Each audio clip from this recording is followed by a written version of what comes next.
Hello friends, welcome back to Scorify. This is part 2 of chapter Rules of Debit and Credit.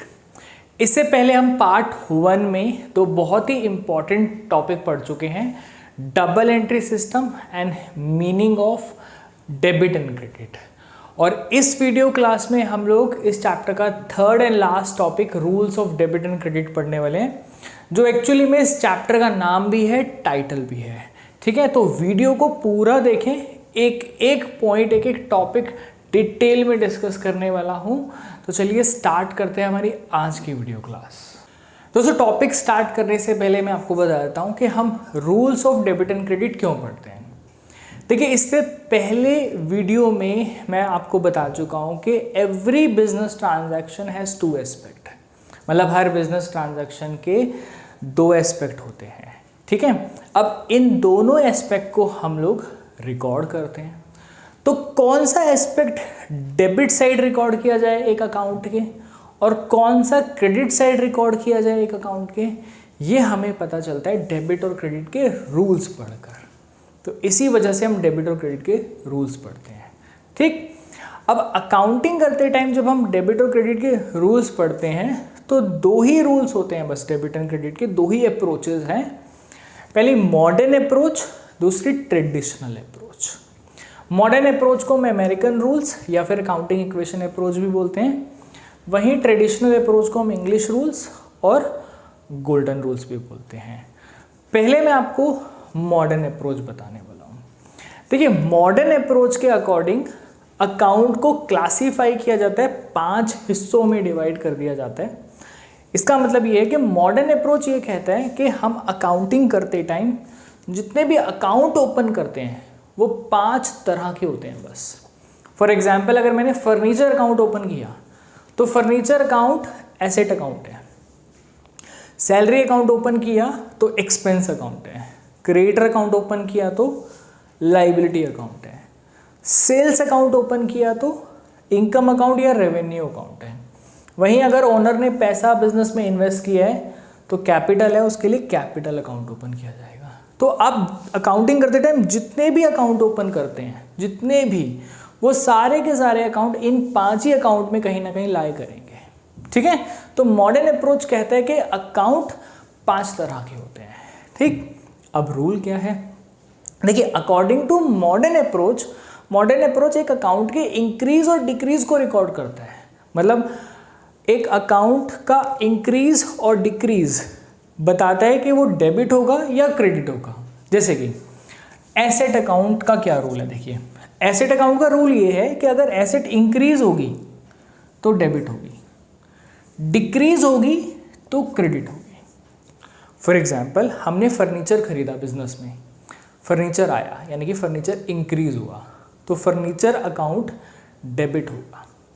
वहीं furniture जो हमने खरीदा है वो मान लीजिए हमने कैश में खरीदा है, तो फर्नीचर आया, कैश गया, कैश भी हमारी एसेट होती है, कैश अकाउंट ओपन होगा और कैश जब आप पे करोगे तो डिक्रीज होगा तो कैश अकाउंट क्रेडिट होगा। तो फर्नीचर अकाउंट डेबिट होगा उस ट्रांजैक्शन में क्योंकि फर्नीचर आ रहा है, वहीं कैश अकाउंट क्रेडिट होगा क्योंकि कैश जा रहा है। तो इस तरह से किसी भी ट्रांजैक्शन के आपको इफेक्ट को पहचानना है और देखना है कि वो रिलेवेंट अकाउंट इंक्रीज हो रहा है या डिक्रीज हो रहा है। अगर इंक्रीज हो रहा है एसेट अकाउंट तो डेबिट करना है, डिक्रीज हो रहा है तो क्रेडिट करना है। इसी तरह से एक्सपेंस अकाउंट, अगर एक्सपेंस इंक्रीज हो रहे हैं तो डेबिट करो, डिक्रीज हो रहे हैं तो क्रेडिट करो। ठीक है, अब एसेट और एक्सपेंस का आप रूल ध्यान रखेंगे, सेम है बिल्कुल। ध्यान से देखें, ये इंक्रीज हो रहे हैं डेबिट हो रहे हैं, डिक्रीज हो रहे हैं क्रेडिट हो रहे हैं। ठीक है, तो एसेट और एक्सपेंस का रूल एकदम सेम है। अब लाइबिलिटी, इनकम और कैपिटल, इन तीनों का रूल एकदम सेम है। लाइबिलिटी अगर इंक्रीज होती है तो क्रेडिट होगी, डिक्रीज होगी तो डेबिट होगी। ऐसे इनकम अगर इंक्रीज होगी तो क्रेडिट होगी, डिक्रीज होगी तो डेबिट होगी। ठीक है, कैपिटल इंक्रीज होगी तो क्रेडिट होगी और डिक्रीज होगी तो डेबिट होगी। तो इन तीनों का रूल सेम है और इन दोनों का रूल सेम है। तो अकॉर्डिंग टू मॉडर्न अप्रोच, अगर कोई अकाउंट इंक्रीज हो रहा है या डिक्रीज हो रहा है तो उसको उसके बेसिस पर डेबिट और क्रेडिट किया जाएगा। ठीक है, तो बस मॉडर्न अप्रोच इतनी सी थी। दो बातें ध्यान रखनी है, अकाउंट 5 तरह के होते हैं और अकाउंट को डेबिट किया जाएगा या क्रेडिट किया जाएगा ये हमें पहचानना पड़ेगा कि वो अकाउंट इंक्रीज हो रहा है या डिक्रीज हो रहा है। ठीक, अब हम चलते हैं हमारी सेकेंड अप्रोच, ट्रेडिशनल अप्रोच की तरफ। अब हम बात करते हैं ट्रेडिशनल अप्रोच की। देखिए, मॉडर्न अप्रोच की तरह ही ट्रेडिशनल अप्रोच में भी अकाउंट को क्लासीफाई किया गया है। मॉडर्न अप्रोच में 5 तरीके से डिवाइड किया गया था अकाउंट को, बट ट्रेडिशनल अप्रोच में थोड़ा डिफरेंट तरीके से इसे क्लासीफाई किया जाता है। और ट्रेडिशनल अप्रोच में अकाउंट को 2 तरीके से क्लासीफाई किया जाता है, पर्सनल अकाउंट और इम्पर्सनल अकाउंट। पर्सनल अकाउंट का मतलब जो अकाउंट पर्सन से रिलेट करता है। अब हम थोड़ा डिटेल में पढ़ेंगे अभी कि कौन कौन से पर्सन्स हैं। ठीक है, वहीं इम्पर्सनल अकाउंट का मतलब होता है जो पर्सन से रिलेट नहीं करता, पर्सन्स से रिलेट नहीं करता। और जब हम इम्पर्सनल को थोड़ा डिटेल में स्टडी करते हैं तो इम्पर्सनल में 2 अकाउंट होते हैं, real account and nominal account. तो ओवरऑल अगर मैं बात करूं ट्रेडिशनल अप्रोच में 3 तरह के अकाउंट होते हैं, personal account, real account and nominal account. एक एक करके तीनों को डिटेल में पढ़ते हैं। स्टार्ट करते हैं हम लोग नॉमिनल अकाउंट से। देखिए, नॉमिनल अकाउंट रिलेट करता है all expenses, losses, incomes and gain. Accounting करते टाइम आप जितने भी एक्सपेंस अकाउंट ओपन करते हैं, आपको जो लॉसेस होते हैं, आप इनकम अकाउंट ओपन करते हैं, आपको जो प्रॉफिट्स होते हैं, गेन्स होते हैं, वो सारे के सारे बिलोंग करते हैं, रिलेट करते हैं नॉमिनल अकाउंट से। फॉर एग्जाम्पल, हमने एम्प्लॉय को सैलरी पे की, सैलरी अकाउंट ओपन करेंगे, नॉमिनल अकाउंट है। रेंट पे किया लैंडलॉर्ड को, रेंट अकाउंट ओपन करेंगे, नॉमिनल अकाउंट है। गुड्स बेचे, सेल अकाउंट ओपन करेंगे, नॉमिनल अकाउंट है, क्योंकि सेल रेवेन्यू होता है, इनकम होता है, नॉमिनल अकाउंट है। ठीक है, तो नॉमिनल बिलोंग करता है all expenses, losses, income and gains. Nominal का रूल है debit all expenses and losses, जितने भी एक्सपेंसेस और लॉसेस हैं सबको डेबिट करना है आपने। Credit all incomes and gains, आपको बिजनेस में जितनी भी इनकम्स और गेन्स हुए हैं, फ़ायदे हुए हैं, उन सबको क्रेडिट करना है। तो ये नॉमिनल है, नॉमिनल का रूल है। ठीक है, इसके बाद हम चलते हैं रियल अकाउंट पे। रियल अकाउंट बहुत सिंपल है। रियल अकाउंट रिलेट करता है ऑल एसेट्स, जितनी भी एसेट्स हैं, furniture account, machinery account, cash account, जितनी भी एसेट्स हैं, सारी की सारी एसेट्स जो हैं वो रियल अकाउंट से बिलोंग करती हैं, रिलेट करती हैं। 2 को छोड़कर आपको 2 एसेट्स को रियल अकाउंट में नहीं रखना, बैंक अकाउंट और डेटर अकाउंट, क्योंकि बैंक और डेटर पर्सनल अकाउंट में आते हैं, अभी हम यहाँ पढ़ेंगे। ठीक है, बैंक और डेटर को छोड़कर बाकी जितनी भी एसेट्स हैं वो सारी रियल अकाउंट में आएंगी। ठीक, रियल का रूल है debit what comes in, credit what goes out. देखिए, रियल अकाउंट जो है वो एक एसेट अकाउंट है। अब एसेट या तो आएगी आपके पास या जाएगी। तो कह रहे हैं जब एसेट आए, कम्स इन, तो डेबिट करो, जब जाए तो क्रेडिट करो। ये रियल अकाउंट है। ठीक, लास्ट हमारा है पर्सनल अकाउंट। पर्सनल अकाउंट जो है वो पर्सन्स से रिलेट करता है। अब 3 तरह के पर्सनल अकाउंट होते हैं, natural personal account, artificial personal account और representative personal account. Natural personal account, natural personal account जो होता है वो ह्यूमन बींग्स के लिए है।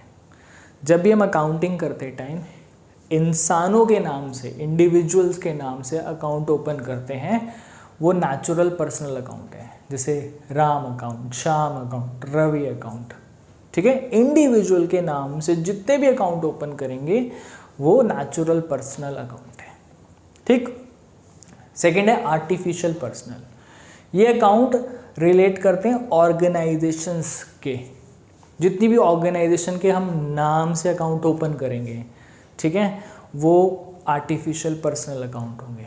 अब ऑर्गेनाइजेशन का नाम जैसे कि Reliance industries account, Tata industries account, तो किसी भी ऑर्गेनाइजेशन के नाम से, जैसे स्कोरीफाइज अकाउंट, किसी भी ऑर्गेनाइजेशन के नाम से, बिजनेस के नाम से अगर आप अकाउंट ओपन करेंगे तो वो आर्टिफिशियल पर्सनल अकाउंट है।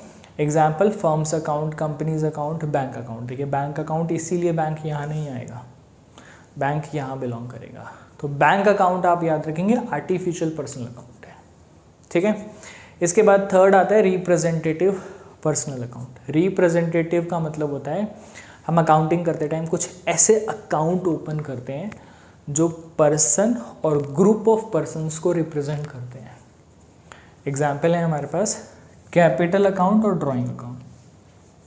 देखिए जब ओनर बिजनेस में कैपिटल लगाता है तो हम ओनर का नाम नहीं लिखते, हम कैपिटल अकाउंट ओपन करते हैं।